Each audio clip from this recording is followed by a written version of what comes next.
Alhamdulillahi wahdah, wassalatu wassalamu ala man la nabiyya wa la rasula ba'dah, wa ala alihi wa ashabihi wa man tabi'ahum bi ihsanin ila yaumil qiyamah. Rabbi shrah li sadri wa yassir li amri wahlul 'uqdatam min lisani yafqahu qawli. Allahumma la sahla illa ma ja'altahu sahla wa anta taj'alul hazna idza syi'ta sahla. Allahumma 'allimna ma yanfa'una wanfa'na bima 'allamtana wa zidna 'ilma ya rabbal alamin. Para hadirin sekalian yang insyaallah dirahmati Allah Subhanahu wa taala, Bapak Ibu para jemaah pengajian Masjid Nur Rahman yang insyaallah dirahmati Allah Subhanahu wa taala. Alhamdulillah, di malam hari yang berbahagia ini, di hari Senin malam Selasa, di malam ke-25 dari bulan Rabiul Awal 1445 Hijriah,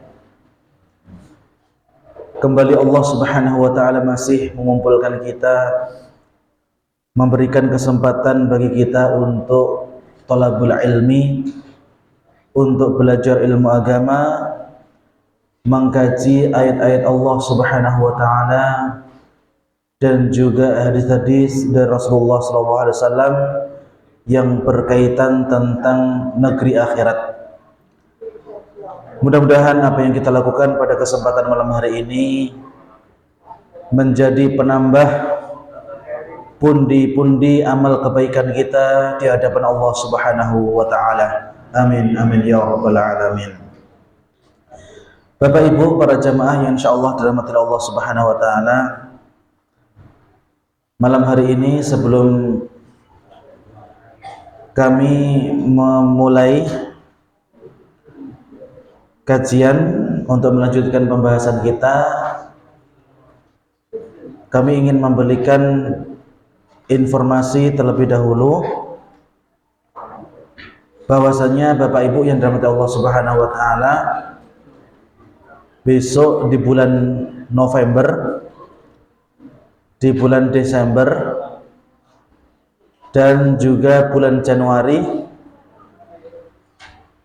kami mohon maaf yang sebesar-besarnya belum bisa menemani Bapak Ibu untuk kajian ya.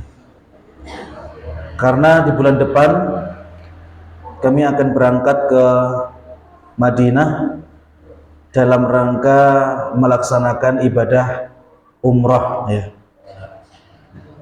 Besok bulan November, Desember dan Januari ya. Ustadz kok lama sekali umrahnya Ustadz ya.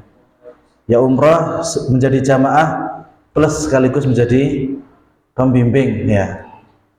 Makanya kami nanti stay di sana kurang lebih sekitar 3 bulan ya, untuk membimbing para jamaah umrah yang berangkat ke sana, tapi bukan dari Indonesia ya, dari negara tetangga kita yang berangkat dari Singapura ya.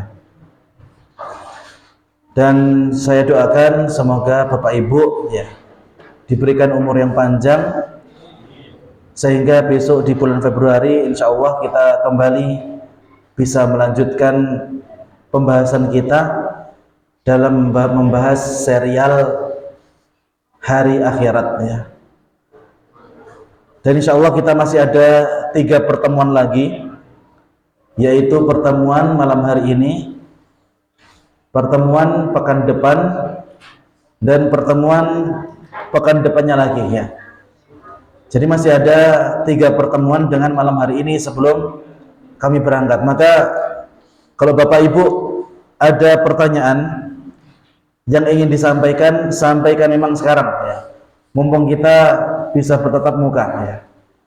Sebenarnya juga bisa pertanyaan tersebut disampaikan lewat WhatsApp atau media yang lain, akan tapi biasanya ketika bertatap muka itu lebih mantap ya, lebih mantap, dan juga bisa kemudian saling menanggapi antara pertanyaan dan jawaban ya.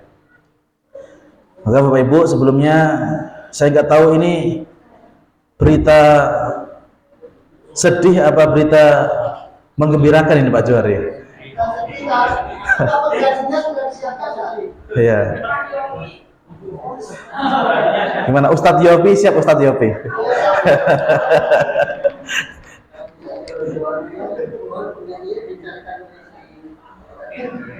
Iya, ini juga yang jadi masalah ya. Karena kitab-kitab yang kita bahas itu gundul Pak ya. Tidak punya rambut. Dia belum ada terjemahnya juga soalnya ya, dia benar-benar masih pure dari Timur Tengah ya, dan belum ada yang menerjemahkan. Ya mudah-mudahan nanti ada ya, walaupun nanti ternyata tidak ada ustadz yang bisa melanjutkan kitab ini Pak Juari, tidak apa-apa, nanti siapa saja ustadz yang bisa mengisi, temanya tematik aja tidak masalah ya, untuk mengisi kekosongan selama 3 bulan daripada kosong. Nanti insya Allah kita akan lanjutkan lagi pembahasan tentang hari akhirat ini di bulan Februari insya Allah, dan kita masih ada 2 pertemuan lagi nanti ya, pekan depan dan pekan depannya lagi ya. Saya minta kepada Bapak Ibu semangat ya untuk terus hadir, dan juga siapkan pertanyaan yang mau ditanyakan ya sebelum kami berangkat ke Madinah dalam rangka ibadah umrah. Dan juga insya Allah nanti kami dari sana akan mendoakan jamaah pengajian Masjid Nur Rahman yang belum pernah sama sekali untuk menginjakkan kakinya di tanah suci. Mudah-mudahan Allah berikan kelimpahan rezeki sehingga bisa berangkat ke tanah suci dalam rangka mengerjakan ibadah haji dan juga ibadah umrah. Amin amin ya rabbal alamin. Dan juga kami doakan yang sudah berangkat ke sana pun juga mudah-mudahan masih bisa untuk mengunjungi kembali Madinah Al-Munawwarah dan kota Makkah Al-Mukarramah. Amin amin ya rabbal alamin. Bapak Ibu yang dirahmati Allah Subhanahu wa taala, di pekan kemarin kita sudah membahas sedikit tentang gambaran dari padang mahsyar.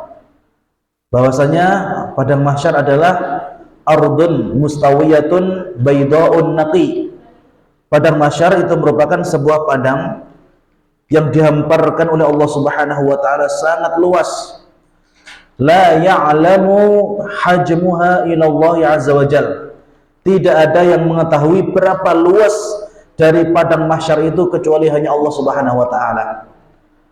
Karena sudah kita jelaskan juga, semua makhluk Allah yang pernah hidup di dunia dan di lapisan 7 langit ini, mereka semua nanti akan dikumpulkan di padang mahsyar, dari para malaikat, dari para jin, para manusia, kemudian hewan-hewan yang pernah diberikan nyawa oleh Allah Subhanahu wa taala, nanti mereka akan dikumpulkan di padang mahsyar. Maka Bapak Ibu yang dirahmati Allah Subhanahu wa taala, jumlahnya sangat banyak dan tidak ada yang mengetahui berapa jumlahnya kecuali hanya Allah Subhanahu wa taala. Saya tadi pagi bertanya Pak sama salah satu pegawai yang ada di Capil Trenggalek. Ngapunten Pak, tiang Trenggalek ini ku jumlahnya pinten? Ternyata beliau menjawab kurang lebih Ustadz 700.000 orang. 700.000 orang. Itu yang masih hidup, dari balita sampai lansia. Kalau misalkan orang yang meninggal juga dihitung, yang ada di Trenggalek ini, ternyata Bapak Ibu Capil pun tidak bisa mendata ya. Harus ada jeda waktu ya, baru bisa didata. Kalau misalkan semenjak Trenggalek ini ada, atau semenjak Trenggalek ini mulai dihuni oleh manusia, Capil tidak bisa mendata ya, karena saking jauhnya rentang waktu tersebut. Dan semenjak manusia itu ada yang tinggal di sini, itu belum ada pendataan, belum ada sensus manusia. Katakanlah Bapak Ibu, 700.000 manusia yang hidup di Trenggalek ini kemudian akan dikumpulkan di satu tempat di Trenggalek, kira-kira ada tempat nggak yang muat untuk menampung 700.000 orang ini? Ya, tidak ada ya. Kalau misalkan nanti diundang ya, setiap orang diundang dari yang paling kecil sampai paling tua, saya yakin banyak yang tidak bisa hadir ya. Entah karena kesibukan, atau karena mungkin sudah tua, atau karena masih kecil, ataupun karena penyakit atau yang lain, maka sangat sulit untuk mengumpulkan 700.000 orang yang ada di Trenggalek ini. Akan tapi Bapak Ibu yang dirahmati Allah Subhanahu wa taala, fi ardil mahsyar, di padang mahsyar, Allah Subhanahu wa taala ketika ingin mengumpulkan setiap makhluknya, ketika Allah Subhanahu wa taala ingin mengumpulkan setiap hambanya yang pernah diberikan nyawa, maka itu sangat mudah bagi Allah Subhanahu wa taala ya. Dan jumlah bangsa jin Bapak Ibu ini juga perlu diketahui bahwasanya jumlah mereka ini lebih banyak daripada manusia ya. Mungkin ketika kita melihat jumlah manusia itu sangat banyak, maka jumlah jin itu lebih banyak daripada kita.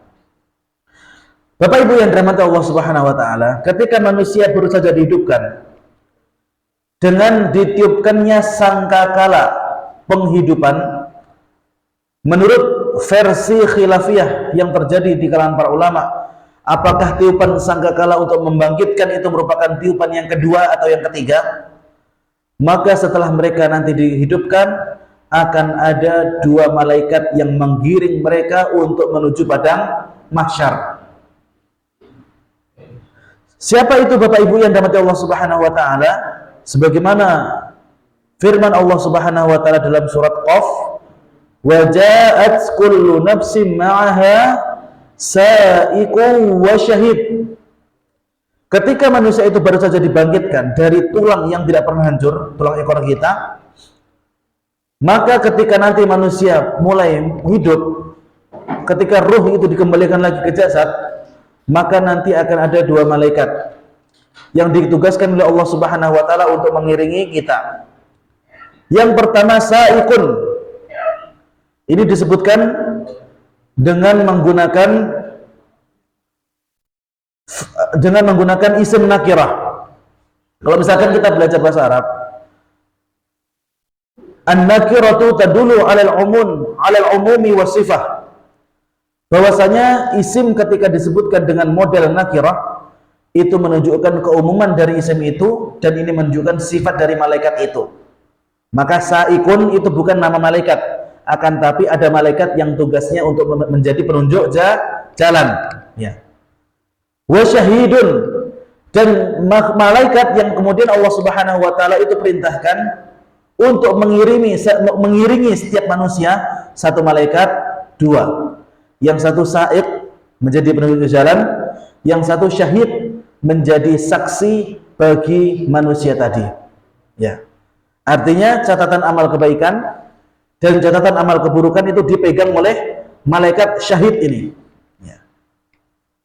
Bapak Ibu yang dirahmati Allah Subhanahu wa taala, setelah kemudian malaikat sa'iq selesai menunjukkan tugasnya, menunjukkan manusia, menggiring mereka semua ke padang mahsyar, maka yang menemani manusia yaitu malaikat yang memiliki tugas syahid ya, yang membawa kitab-kitab yang dimiliki oleh manusia itu tadi, ya, untuk membawa catatan amal kebaikan dan juga catatan amal keburukan. Dan di padang mahsyar Bapak Ibu yang akan didapati manusia itu merupakan padang yang sangat luas, di mana di atas padang tersebut semua makhluk Allah Subhanahu wa taala berkumpul, dan matahari akan didekatkan di atas kepala manusia jauh 1 mil, dalam riwayat yang lain 2 mil ya. Maka pada waktu itu manusia akan merasakan rasa panas yang sangat luar biasa ya. Maka Bapak Ibu yang dirahmati Allah Subhanahu wa taala, pada malam hari ini kita akan membahas tentang ahwal, kondisi-kondisi, keadaan-keadaan al-mu'minin, orang-orang yang beriman kepada Allah, wal usah, dan orang-orang yang dulu hidupnya dipakai untuk bermaksiat ketika berada di dunia, wal kafirin wal musyrikin, dan orang-orang kafir serta orang-orang musyrik bagaimana kondisi mereka nanti di padang mahsyar. Dalam surat Al-Mutaffifin ayat 4 sampai 6 Allah Subhanahu wa taala berfirman, "Ala yadhunnu ulaika annahum mub'atsun." Apakah mereka tidak mengetahui? Yadhunnu ulaika annahum mub'atsun, bahwasanya mereka nanti kelak akan dibangkitkan. Sebagaimana kita tahu Bapak Ibu, saat ini masih banyak orang di atas permukaan bumi yang mereka tidak yakin nanti setelah mati akan dihidupkan lagi atau tidak. Maka saya katakan panjenengan semua merupakan orang-orang yang sangat beruntung, karena dari sekian juta atau bahkan miliar manusia yang hidup di atas permukaan bumi ini, Allah Subhanahu wa taala telah berikan kepada panjenengan semua hidayah. Hidayah untuk apa? Satu, panjenengan semua yakin bahwasanya nanti ketika setelah meninggal dunia pasti akan dibangkitkan. Dan panjenengan semua juga yakin ketika nanti manusia dibangkitkan, maka setiap manusia akan mempertanggungjawabkan semua amal-amal yang pernah dilakukan selama di dunia, amal kebaikan ataupun amal keburukan. Bapak Ibu yang dirahmati Allah Subhanahu wa taala, di pekan kemarin juga sudah kita sebutkan bahwasannya lama manusia di padang mahsyar yaitu berapa tahun? Ahsantum, ya 50.000 tahun. Wa kana yauman 'inda rabbika ka'alfi sanatin mimma ta'udun. Dan satu hari di negeri akhirat itu sama seperti 1000 tahun di hitungan kita.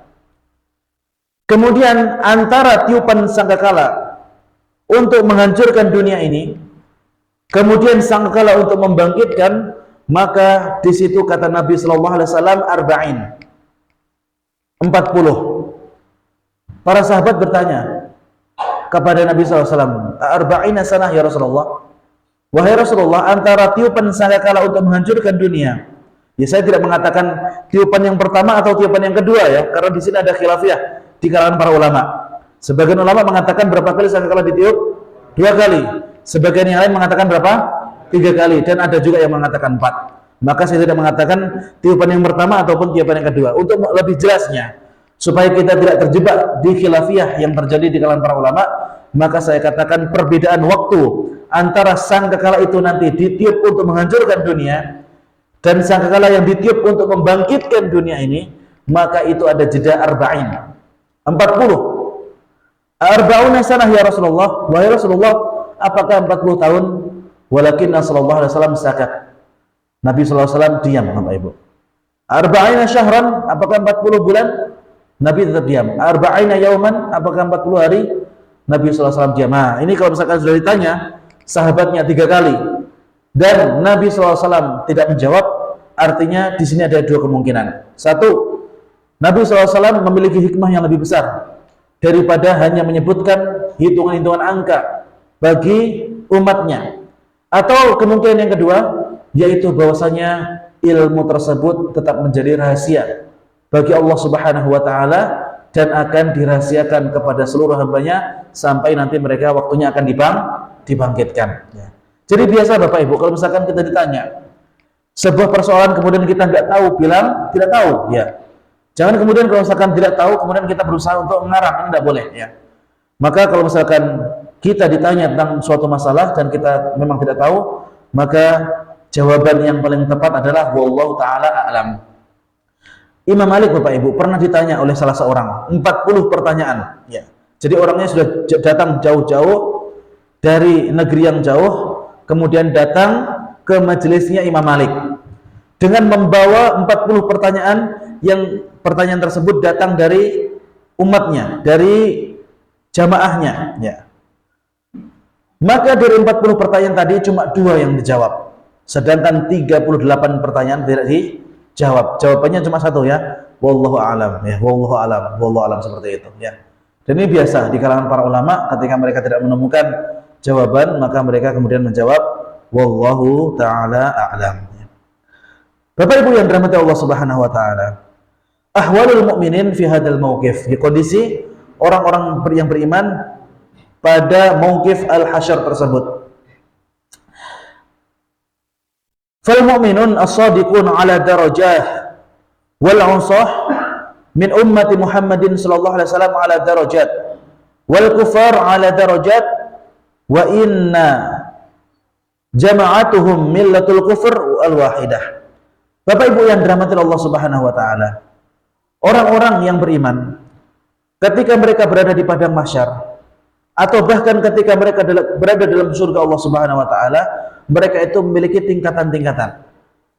Jadi orang yang beriman itu tidak kemudian ketika mereka beriman kepada Allah, tingkatan mereka di padang mahsyar satu, tidak. Akan tapi mereka juga bertingkat-tingkat. Ada yang sangat enak, ada yang biasa, ada yang sangat biasa, ada yang standar. Orang-orang yang bermaksiat pun juga seperti itu. Kondisi mereka nanti di padang mahsyar juga akan berbeda. Kecuali orang-orang kafir dan orang-orang musyrik, maka mereka derajatnya itu satu. Ya. Orang-orang kafir dan orang-orang musyrik, mereka derajatnya yaitu satu. Ya. Dan juga Bapak Ibu yang perlu kita ketahui, ini spoiler, bahwasanya orang-orang kafir dan orang-orang musyrik mereka nanti tidak akan diadili, dihisab Allah Subhanahu wa taala. Yang akan dihisab itu hanyalah orang-orang yang beriman dan juga orang-orang yang beriman, akan tapi mereka berbuat maksiat kepada Allah. Mereka lah yang akan dihisab. Akan tapi orang-orang kafir ketika mereka berada di padang mahsyar, setelah datangnya syafa'atul 'uzma, maka di situ kemudian mereka akan digiring untuk masuk ke dalam neraka Allah Subhanahu wa taala. Wal 'iyadu billah. Fama ahwalul mu'minin fi hadzal mauqif? Bagaimana kondisi orang-orang yang beriman di padang mahsyar? Yang pertama Bapak Ibu, yang pertama ada 7 golongan yang nanti di padang mahsyar mereka akan mendapatkan tempat yang VIP. Ini luar biasa. Dari Abu Hurairah radhiyallahu taala anhu, Rasulullah sallallahu alaihi wasallam bersabda, "Sab'atun yudhilluhumullahu fi dhillihi yauma la dhilla illa dhilluh."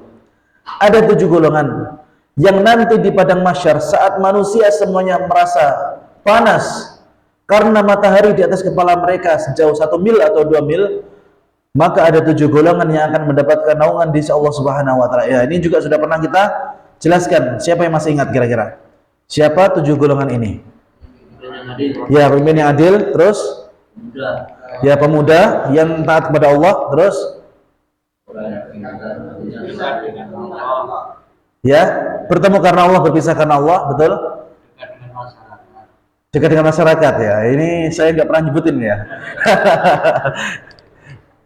Baik, nggak apa. Ya, orang yang hatinya terikat dengan masjid, betul. 4, kurang 3 lagi. Siapa? Masya Allah, betul ya. Pemuda yang diajak berzina, wanita yang cantik, wanita yang memiliki pangkat yang tinggi, memiliki kekayaan, akan tapi dia bilang saya tidak mau. Ya. Ahli sedekah, betul. Orang yang bersedekah secara sembunyi-sembunyi. Ya. Kemudian yang terakhir apa? Rajulun da'allaha khalian fafadat 'ainahu.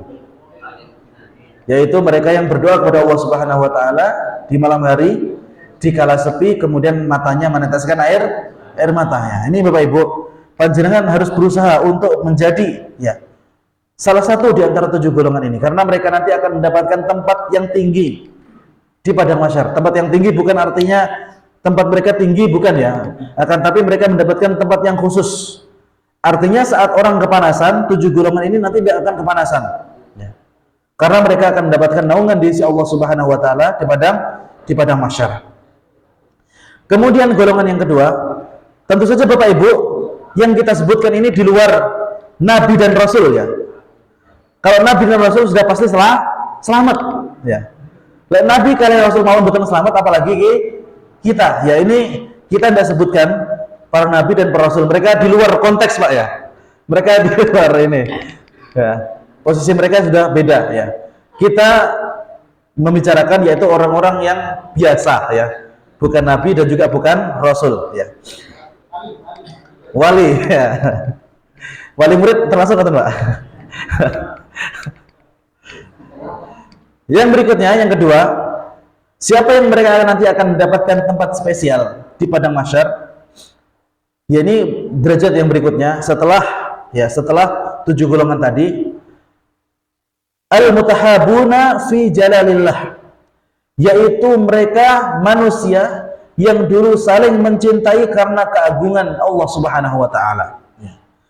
Ada sebuah hadis khusus dari Abu Hurairah radhiyallahu anhu bahwasanya Allah Subhanahu wa taala memanggil. Bayangkan Bapak Ibu, di kondisi Allah sangat marah ya. Allah itu di padang mahsyar marah kepada setiap hambanya. Allah masih memanggil golongan ini, dicari golongan ini.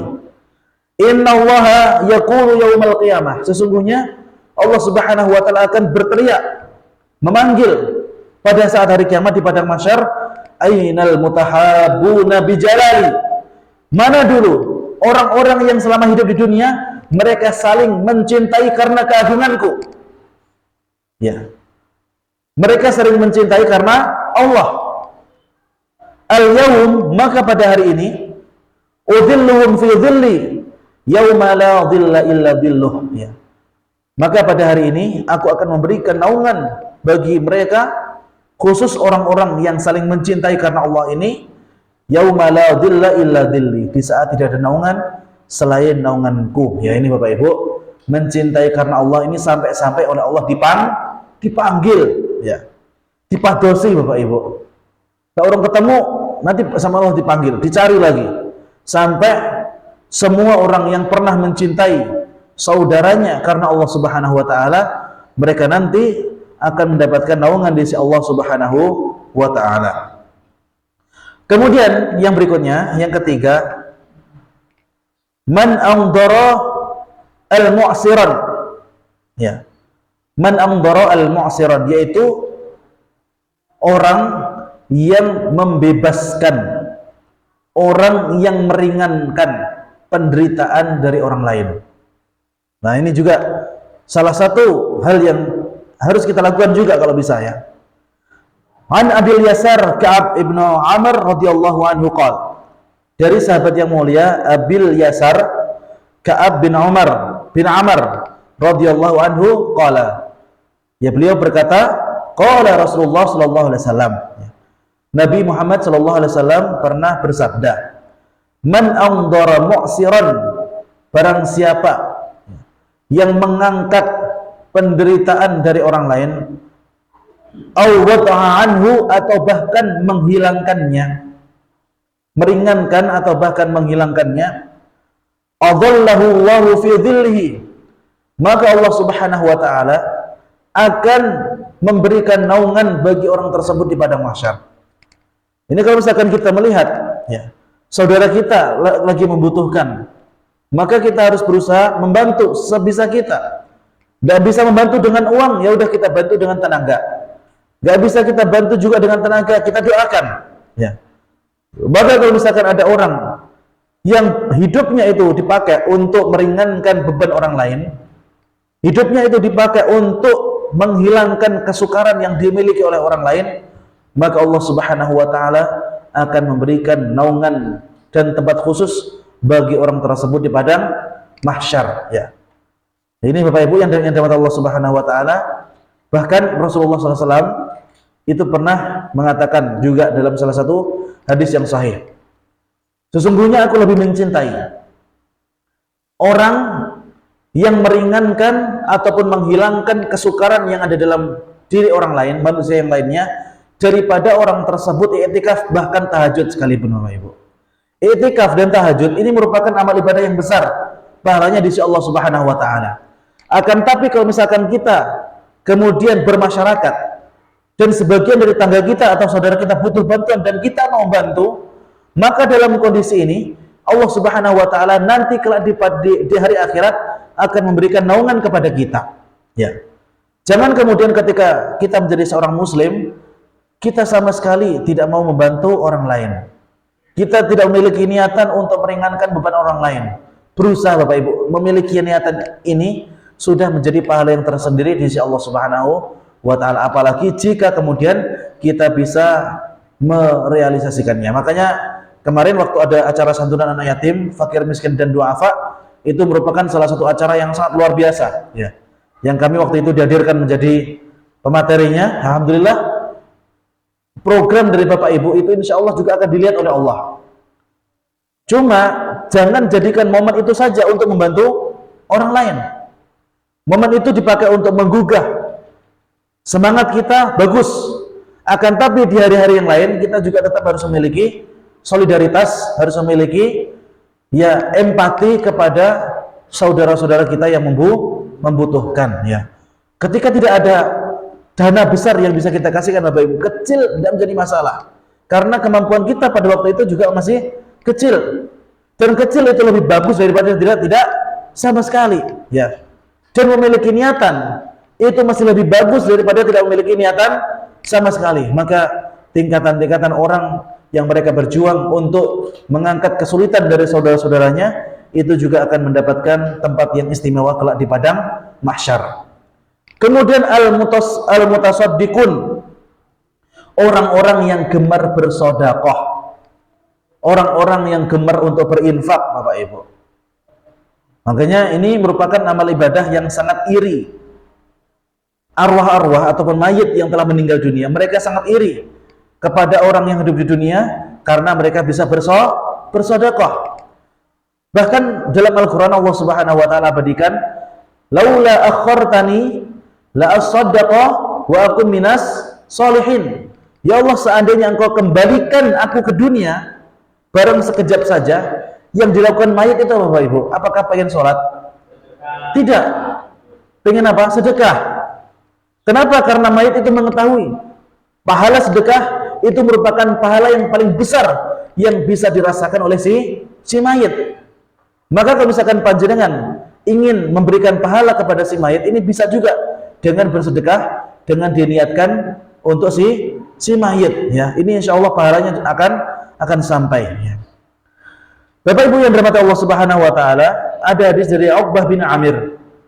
Sami'tu Rasulullah SAW, saya dulu pernah mendengar Rasulullah SAW bersabda, kullu mri'in, setiap manusia, fi dhilli shadaqatihi, akan senantiasa di bawah naungan dari sedekahnya, yafsilu bainan nas, yang ia pernah tebar di tengah-tengah manusia ya.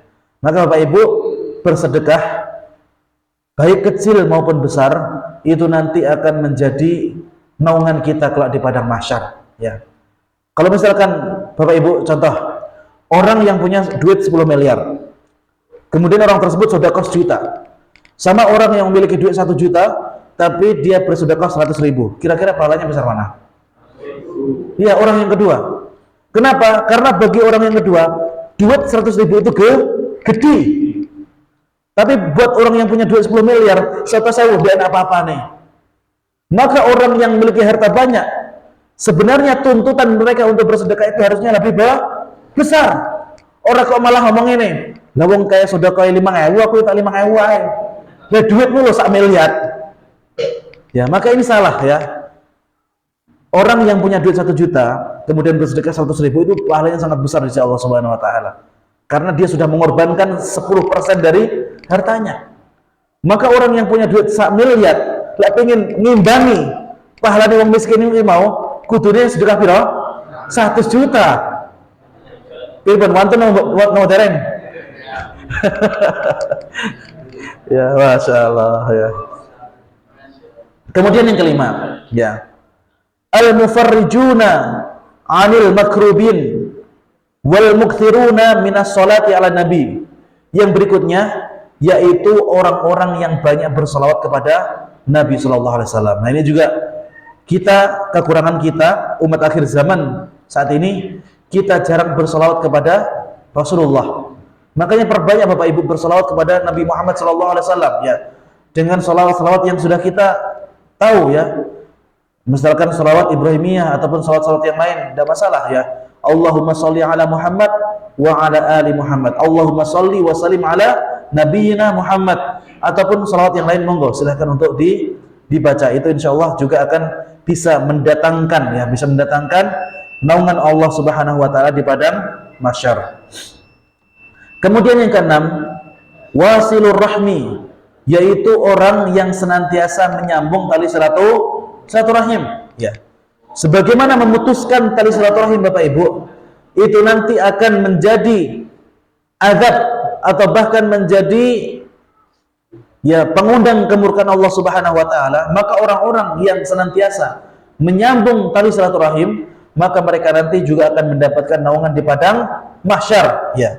Thalathatun fi dhillil arsy yaumal qiyamah yauma la dhilla illa dhilluh. Ini malah lebih luar biasa lagi. Arsy Allah, Bapak Ibu, arsy Allah yang mulia, itu nanti di bawahnya akan terhindung dari sengatan sinar matahari. 3 golongan. Siapa itu 3 golongan yang akan terlindung dari sengatan sinar matahari di bawah arsy Allah Subhanahu wa taala? Yaitu wasilur rahmi yazidu Allahu fi rizqihi yamuddu lahu fi ajalihi, yaitu orang-orang yang senantiasa menyambung tali silaturahim, di mana kemudian Allah Subhanahu wa taala akan memanjangkan umur dari orang ini dan akan meluaskan rezekinya, ya. Jadi di dunia Bapak Ibu, umurnya dipanjang nih, rezekinya diluas nih, di akhirat nanti akan mendapatkan naungan. Kemudian wa imra'atun mata zawjuha wa taraka laha aitaman sigharan faqalat la atazawwaj aqimu ala aitami hatta yamutu aw yughithuhumullah. Ini agak berat. Dan ini untuk ibu-ibu yang kedua ini. Wa imra'atun, dan perempuan. Sinten Bu? Perempuan. Mata zawjuha, yang suaminya itu meninggal. Wa taraka laha aitaman, kemudian meninggalkan anak-anak yang banyak, sigharan, yang kecil. Faqalat, kemudian perempuan tadi mengatakan, la atazawwaju uqimu ala aitami hatta yamutu au yughithuhumullah. Kemudian perempuan tadi membesarkan anaknya sendiri.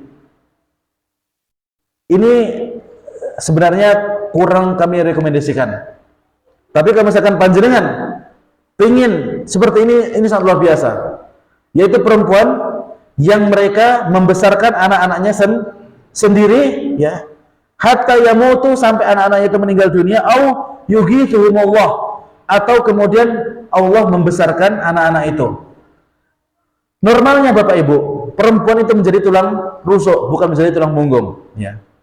Akan tapi ada sebuah kondisi yang kemudian nanti akan Allah Subhanahu wa taala ringankan beban perempuan ini di padang mahsyar, yaitu ketika dia membesarkan anaknya itu sendiri, ya, tanpa menikah lagi, dengan catatan tetap menjadi perempuan yang soleha, ya. Jangan kemudian pas menjadi janda arep dirabi wong ra gelem, senengane nggoda bojone wong. Nah, ini salah juga, ya. Timbangan yang mending rabi. Tapi kalau misalkan tetap bisa menjadi istiqomah perempuan yang soleha dengan membesarkan anak-anaknya sendiri, maka perempuan yang seperti nanti akan mendapatkan naungan di padang mahsyar. Cuma niki abot, Bu. Lek sareng kok wis mending rabi mawon, ya. Mending rabi, ya. Saya setuju. Daripada terkena fitnah, ya, mending nikah saja.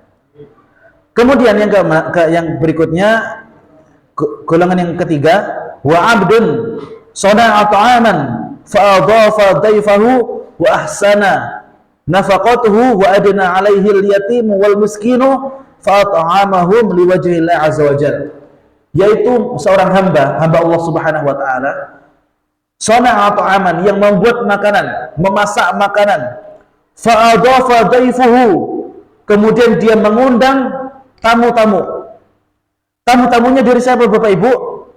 Wa adna 'alaihil yatim, mereka yang dikenal maupun yang tidak dikenal, dan mereka lebih mengutamakan al-yatim wal miskin, anak-anak yatim dan anak-anak miskin, orang-orang miskin dan anak yatim yang diundang pertama kali. Karena sebagian orang saat ini, ya ngapunten ya, di kota-kota besar, di Trenggalek mboten wonten, ya. Di kota besar sana, ya, sing diundang Bapak Ibu gur wong sing sugih-sugih, sing amplope kan kandel. Ada seperti itu, saya itu, ya. Bahkan ketika mau masuk hall, ya, ruangan untuk pesta, ini ditanya, mana kartu undangannya? Larang gua kartu undangan tidak oleh masuk, ya. Akhirnya di situ fakir miskin cuma bisa lihat dari jauh, ya. Dan biasanya ketika ada sisa makanan pun tidak diberikan kepada mereka, dibuang. Nah, ini merupakan bentuk tabdzir dan juga bentuk kesia-siaan, ya. Dan termasuk ini juga akan dicela oleh Allah Subhanahu wa taala bahwasanya nanti di akhir zaman akan ada orang-orang yang hanya mengundang orang-orang kaya saja, sementara orang-orang yang miskin tidak dibiarkan ikut makan.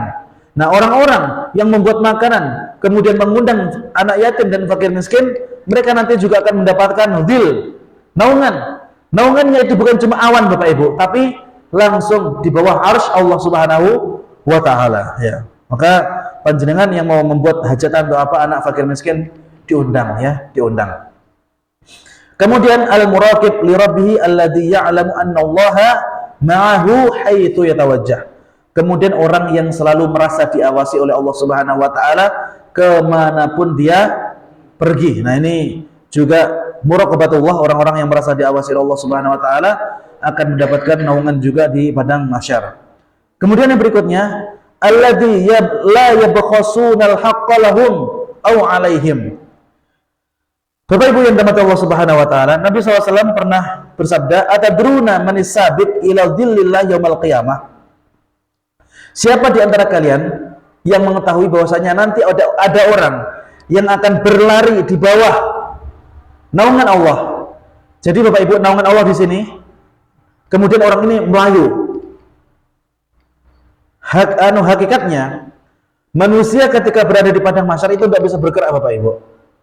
Mereka akan senantiasa berdiri di tempatnya.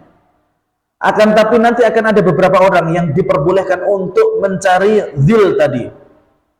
Diperbolehkan untuk berjalan, untuk bersama-sama numpang ngiyup istilah ya. Numpang ngiyup di bawah naungan tadi.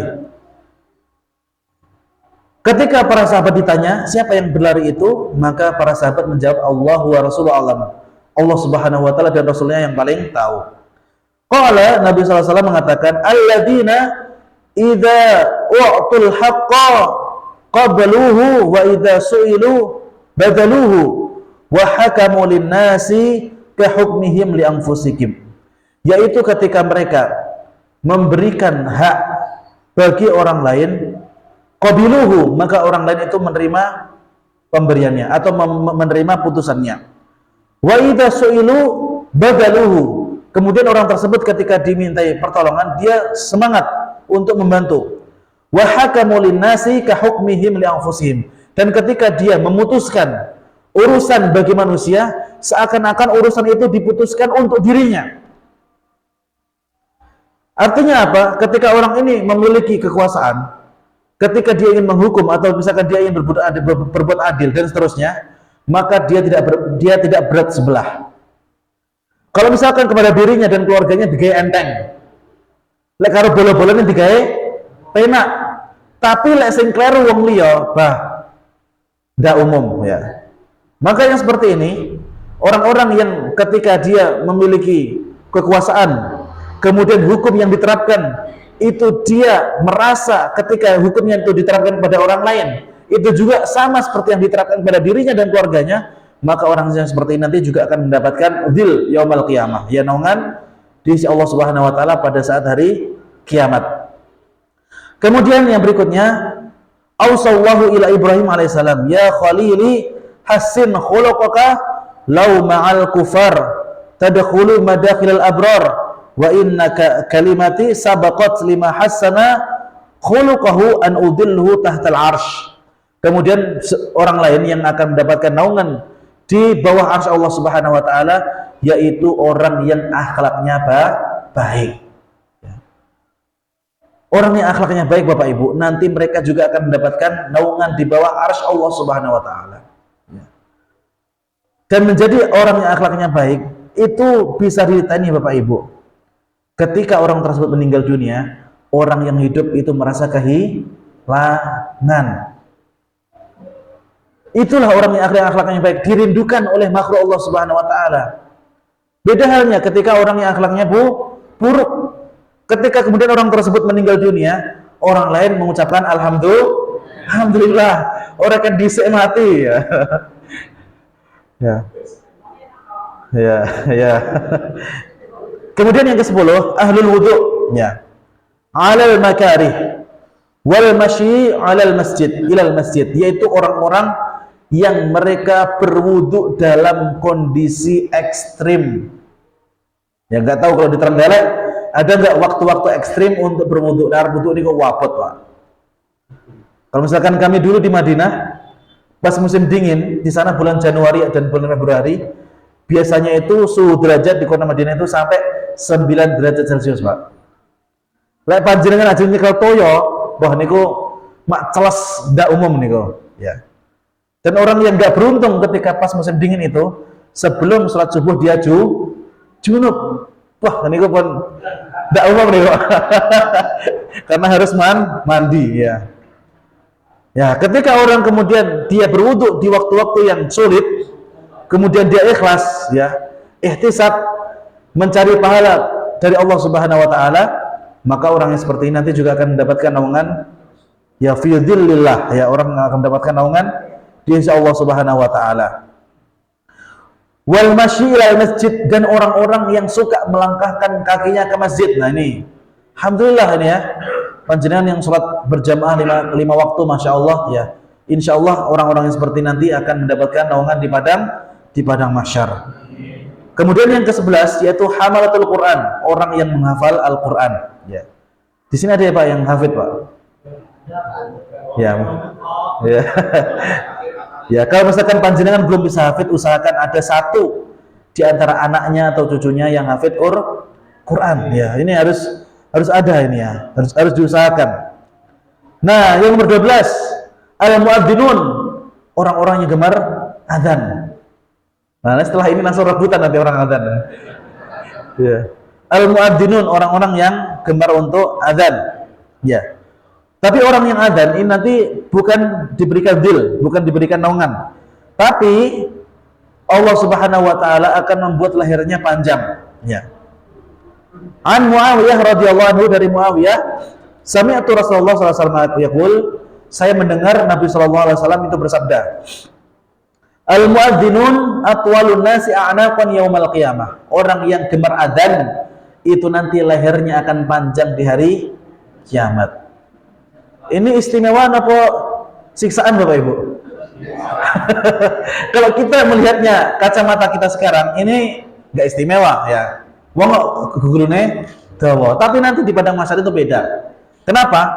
Karena pada waktu itu orang itu sama, mau lihat kiri kanan susah. Tapi kalau misalkan orang yang lehernya panjang, itu akan bisa melihat bagaimana bentuk model dari lautan manusia, dan itu merupakan kemuliaan yang akan diberikan kepada para muadzin, ya. Maka masya Allah, ya, siapa yang jadwalnya adzan isya nanti, ya, masya Allah, ya, nanti lehernya panjang, ya. Ini kemuliaan, ya, sekali lagi kemuliaan. Ini bukan penghinaan, tapi insya Allah ini merupakan hal yang sangat mulia yang akan diberikan oleh Allah Subhanahu wa taala kelak di padang mahsyar. Insya Allah pekan depan kita akan bahas yang sebaliknya. Kalau orang-orang yang beriman kemudian melakukan amalan-amalan tadi, itu nanti akan mendapatkan naungan di padang mahsyar dan akan mendapatkan tempat yang khusus. Lalu bagaimana orang-orang yang ahli maksiat? Ya, insya Allah kita akan bahas di pertemuan pekan depan. Semoga Allah Subhanahu wa taala masih memanjangkan umur kita semua. Amin amin ya rabbal alamin. Seperti biasa, sebelum kita tutup, silahkan bagi Bapak Ibu yang mau bertanya, kami persilahkan. Bapak, ada satu pertanyaan. Ini realitas dekat bahwa salah satu 70 tadi adalah orang suka sedekah. Tapi dengan catatan sodakonya sembunyi-sembunyi. Nah, di masjid ini rasanya banyak yang sodakoh tapi tidak sembunyi, terbuka. Misalnya untuk kegiatan hukum, untuk apa ya, snack juga ada, itu kan ditulis, namanya ditulis, orang lain juga harus tahu siapa yang menjawab hal ini.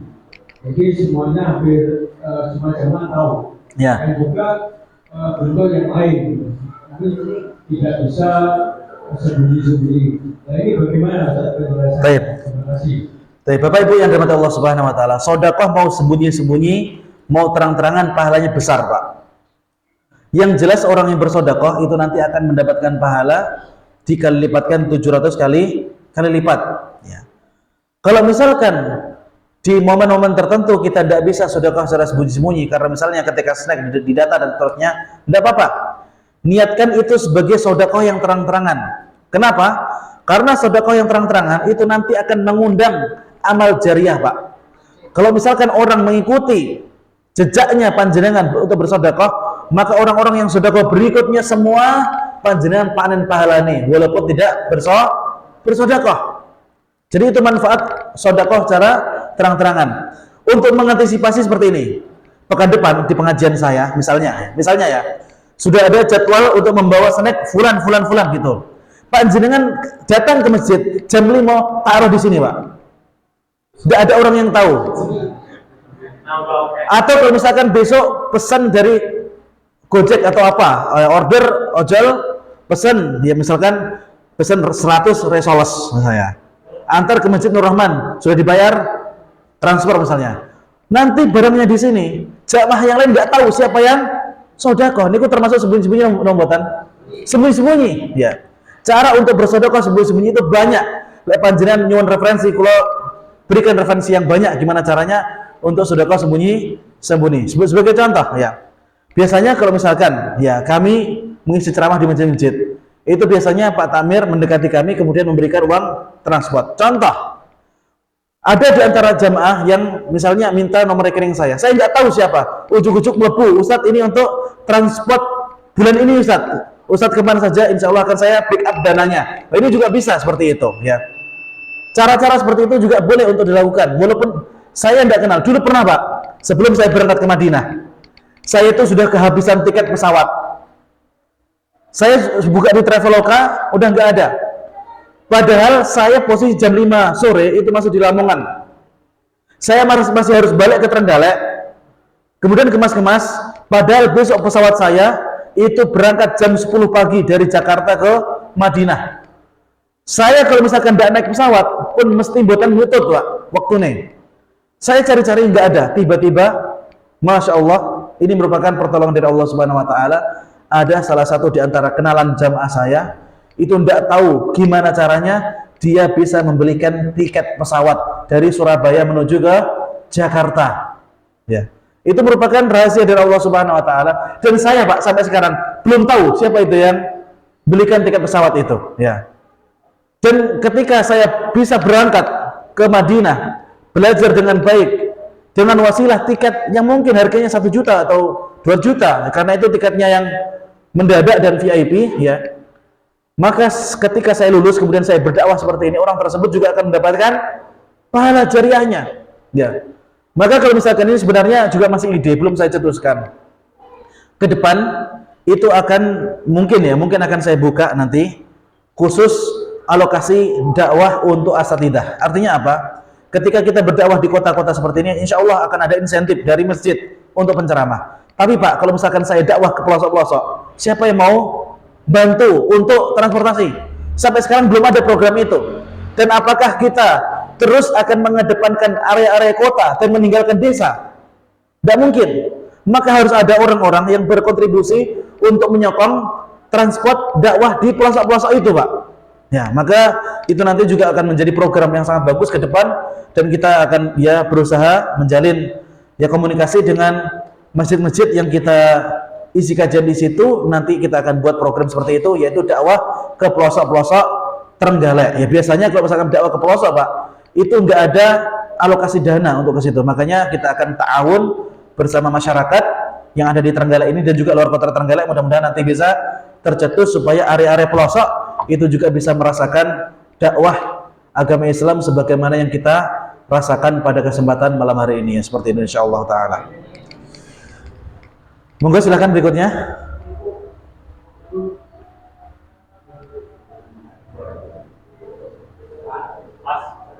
Pas. Nggih. Salah satu yang diringankan kepada masyarakat adalah meringankan beban daripada atau penderitaan daripada orang lain. Nah, orang lain ini sama semua atau khusus yang iman atau juga kafir Nggak bisa. Masya Allah, bagus banget ya. Baik. Bapak Ibu yang dirahmati Allah Subhanahu wa taala, setiap makhluk Allah Subhanahu wa taala yang kita ringankan bebannya, kita akan mendapatkan pahalanya di sisi Allah Subhanahu wa taala. Sebagai contoh, Pak. Dulu ada seorang perempuan, dikatakan bahwasanya perempuan ini pekerjaannya adalah seorang pezina. Dia melihat anjing yang sedang kehausan. Kemudian di samping anjing tadi ada sumur, tapi anjingnya nggak bisa masuk, kalau masuk mati. Ya. Akhirnya perempuan tadi terjun, masuk ke sumur itu, kemudian mengambil air dengan terompah sepatunya, kemudian anjing tersebut dikasih minum. Ya. Kalau misalkan perempuan tadi tidak memberikan minum anjing itu, boleh jadi anjing tadi akan mati. Kemudian fasyakarahullahu faghfara laha. Maka Allah Subhanahu wa taala dengan perbuatan yang dilakukan perempuan ini, maka kemudian Allah Subhanahu wa taala mengampuni dosanya dan membuat perempuan ini masuk ke dalam surga. Para ulama menyebutkan, setelah dia memberikan minum kepada anjing itu, kemudian perempuan tadi taubat dan menghabiskan sisa hidupnya dalam rangka ketaatan kepada Allah Subhanahu wa taala, dan sebab itu dia masuk ke dalam surga. Maka semua makhluk Allah yang kita ringankan bebannya, baik dari kalangan hewan, baik dari kalangan orang kafir, baik dari kalangan orang-orang yang beriman, maka kita nanti akan mendapatkan pahala yang besar di sisi Allah Subhanahu wa taala. Cuma kalau misalkan dana kita terbatas, al-aqrabu fal aqrab, kita wajib mendahulukan siapa yang lebih dekat. Sebagai contoh, di Kelutan ini banyak sekali orang yang membutuhkan. Di Trenggalek Kota juga ada saja orang yang membutuhkan. Maka sebelum kita membantu orang yang jauh, kita wajib untuk membantu orang yang lebih dekat. Apalagi yang dekat itu adalah saudara-saudara kita, dulur-dulur, Pak. Entah Pak D, Bu D, Pak Le, ya, atau keponakan atau apa. Ketika mereka itu butuh, mereka lebih pantas, lebih pertama kali untuk kita bantu sebelum orang lain. Jangan kemudian kita bantu orang-orang yang jauh, sementara kita biarkan kerabat kita dalam kondisi menderita seperti itu. Ya, siapapun yang kita bantu, insya Allah Allah Subhanahu wa taala akan berikan pahala yang besar.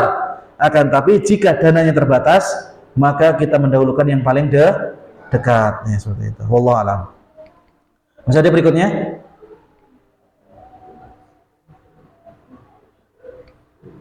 Sudah? Ya, kalau sudah, marilah kita tutup pertemuan malam hari ini dengan membaca doa kafaratul majlis. Subhanakallahumma rabbana wa bihamdika asyhadu an la ilaha illa anta astaghfiruka wa atubu ilaik. Akhiru da'wana alhamdulillahirabbil alamin. Wassalamualaikum warahmatullahi wabarakatuh.